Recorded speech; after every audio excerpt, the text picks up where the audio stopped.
오늘 장 반도체 슈퍼사이클에 대한 기대감이 커지면서 관련주들이 주목받은 하루였습니다. 자, 박 기자, 그중에서도 오늘 원익 IPS 저희가 한번 자세히 다뤄보면 좋을 것 같은데, 오늘 같은 경우는 주가 일단 크게 올라줬고 올해 전반적으로 보더라도 좀 상승세를 보여주고 있는 것 같아요. 네, 맞습니다. 사실 지난달 말에 한번 꺾이긴 했지만 네. 다시 반등하고 있습니다.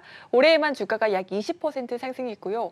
수급을 보면 1월 말부터 외국인과 기관의 자금이 빠지고 있었는데 어제부터 순매수로 전환했습니다. 오늘도 외국인과 기관의 자금이 모두 들어온 것으로 파악됩니다. 네, 장기 주가를 보면 지금 쭉 올라가고 있는 모습이고 수급도 좋은 상황 보여주고 있는데, 일단 반도체 기업들도 주력 분야들이 다 다르지 않습니까? 그쵸? 이 원익 IPS는 주력 사업이 뭔가요? 네, 반도체와 디스플레이 장비를 공급하는 대표적인 장비 업체입니다. 조금 더 구체적으로 말씀드리면 반도체 장비에서는 플라즈마 화학 기상 증착 등 증착 장비를 공급하고 네. 디스플레이 부분에서는 건식 식각 장비나 봉지 장비를 생산합니다. 오늘도 쉽지가 않습니다. 네. 다른 것들은 그래도 많이 들어봤는데 이 플라즈마 화학 기상 증착, 이건 뭔가요? 네, 너무 어려워서 저도 공부를 조금 했습니다. 네. 일단 반도체 칩은 수많은 미세한 층으로 구성됩니다. 이런 구조를 만들기 위해 웨이퍼 위에 얇은 막을 입히는 과정이 필요합니다. 네. 이걸 증착이라고 하고요. 화학 기상 증착 방법은 이제 가스의 화학 반응으로 형성된 입자들을 외부 에너지가 들어간 수증기 형태로 쏘아 증착시키는 방법입니다. 이때 사용하는 외부 에너지가 열인지, 플라즈마인지, 광인지에 따라 나뉘게 되는데요. 특히 플라즈마는 저온에서도 가능하고 두께 균일도도 조절할 수 있고 대량으로 처리할 수 있어 가장 많이 이용된다고 합니다. 네. 간단하게 정리를 하면 반도체 칩을 만들기 위해 꼭 필요한 증착 과정에서 가장 많이 쓰이는 방식의 장비를 공급하는 업체다. 이렇게 생각하시면 쉬울 것 같습니다.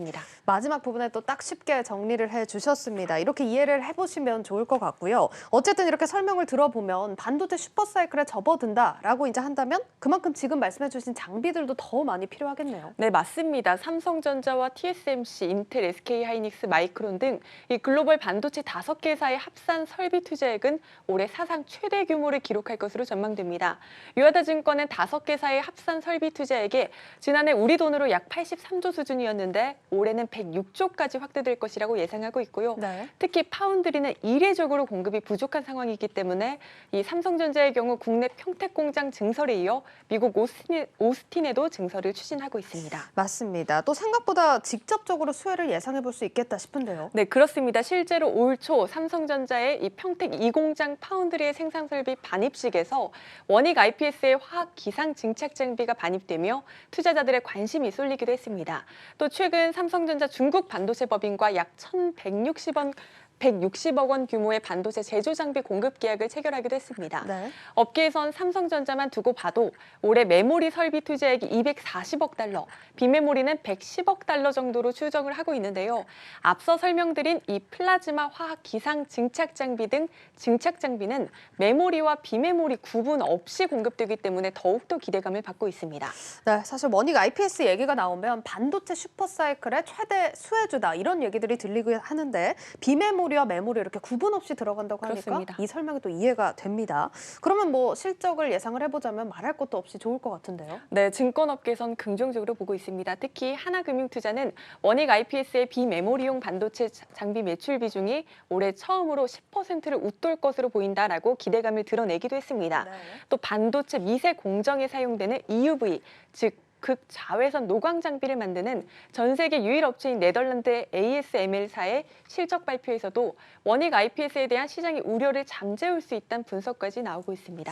네, 이런 실적 평가 일단 다 이해가 되는 부분인데, 일단 ASM의 실적과는 무슨 연관이 있나요? 네, 반도체 산업에서 이 5나노 이하의 미세 공정이 점차 중요해지고 있는데요. ASML이 만드는 EUV 장비로 5나노 이하의 첨단 반도체를 만들면 에너지 효율도 좋아지고 반도체 크기 또한 줄일 수 있다고 합니다.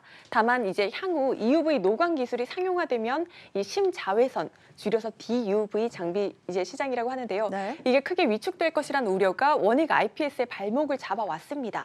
다만 이제 ASML의 작년 4분기 실적을 열어보니까 실제로는 DUV 장비 수요 확대가 호실적으로 이끌었고 올해 실적 또한 DUV가 견인할 것이란 전망이 나오면서 우려를 잠식시키고 있는 겁니다. 또 그런 여파가 있는 거군요. 어쨌든 ASML의 실적에서 우려를 해소시킬 수 있는 포인트를 찾을 수 있다는 점 참고를 해보셔야겠습니다. 자, 그럼 증권사 목표 주가 한번 간단히 들어볼까요? 네, 유한타증권의 69,000원, 삼성증권의 65,000원, 하나금융투자는 62,000원이 적정하다라고 보고 있습니다. 네, 원익 IPS 오늘 종가가 53,000원 선이라는 점 참고를 해보셔야겠습니다.